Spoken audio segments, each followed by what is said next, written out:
This is going to be a chit chat with Carla video, and I wanted to talk today about my favorite book. It's called Why Men Marry Bitches. Excuse my language, but I'm in love with this book.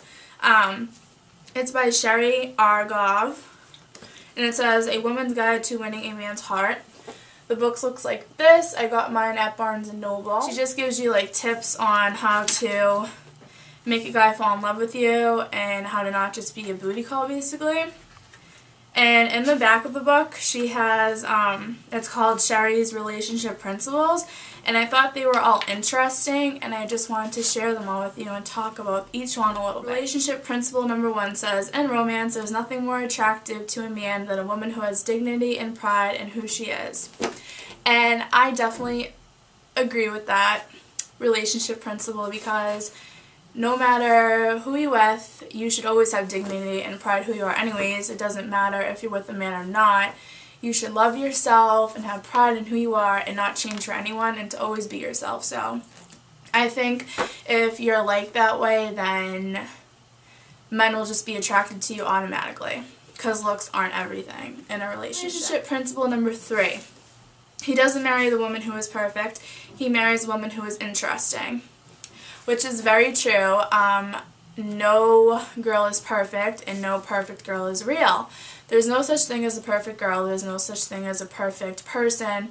You're human. We're all human. We all make mistakes. If you try too hard to be perfect and you put on a front, I think that would be unattractive to a guy, because he knows you're trying too hard, and if he knows you're trying too hard, he won't get attracted to you, and it would send the wrong message to your guy. So I definitely agree with that relationship principle. If you're yourself, you become more interesting, because God made you who you are, and if you come off as somebody else, then he won't find you attractive, and he'll find you boring and not interesting, because if you're perfect, you're boring. No one likes a perfect person.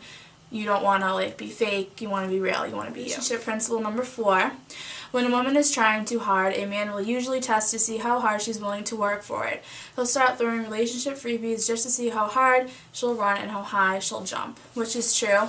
I've been in many relationships before, and I've read this book, and guys definitely do test your limits to see how far they can push your buttons and how hard you're willing to work for something. Well, actually, I was dating a guy, and he made plans to take me out, let's say around 7 o'clock, and I said, okay, that's fine.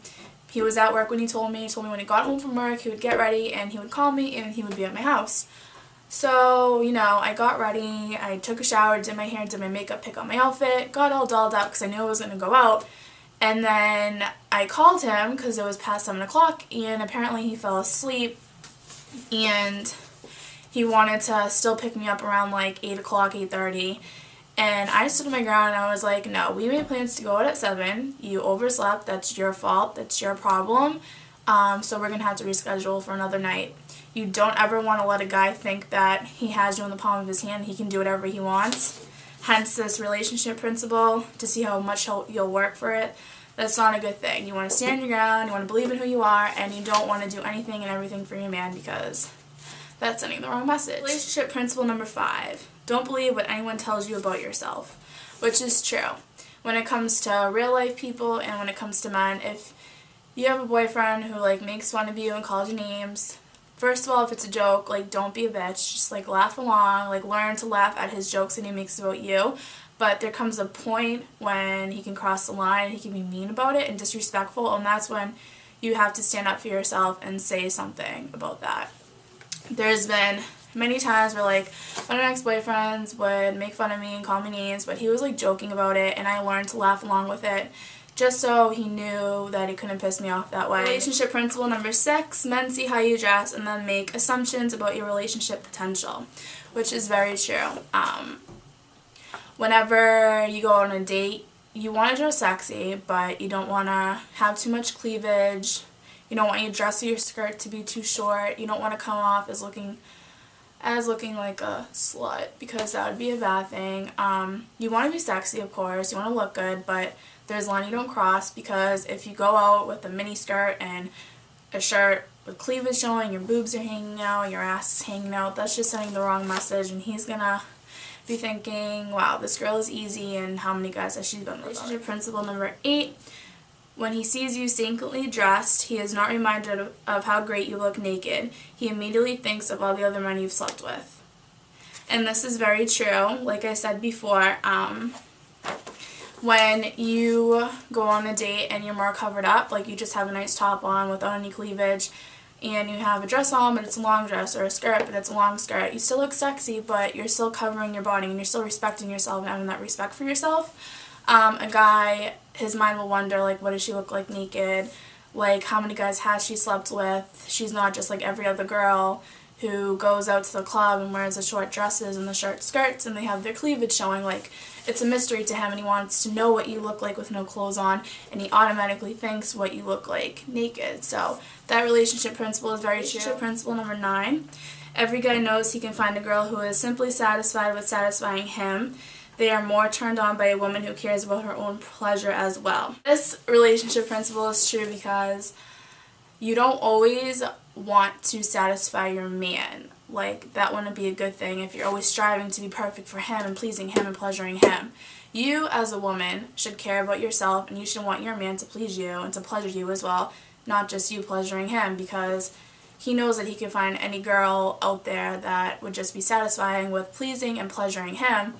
The bitch, quote unquote, wants her man to please and pleasure her too. It should go both ways, two-way street. Relationship principle number 10. You can tell how much someone respects you by how much he respects your opinion. If he doesn't respect your opinion, he won't respect you. So say you guys get into a fight and you have an opinion on something and he doesn't agree with your opinion, then he obviously doesn't respect you. And if he doesn't respect you, then it's time to say bye. So this is my first half of Why Men Marry Bitches by Sherry Argov. Those were just 10 relationship principles, and I'm going to make a second video coming soon on the rest of the relationship principles, because there are a lot of relationship principles that I want to share with you guys, and they're really fun and interesting, and all you guys, well, all you girls can learn something out there. I got mine at Barnes & Noble's. It's a New York Times bestseller.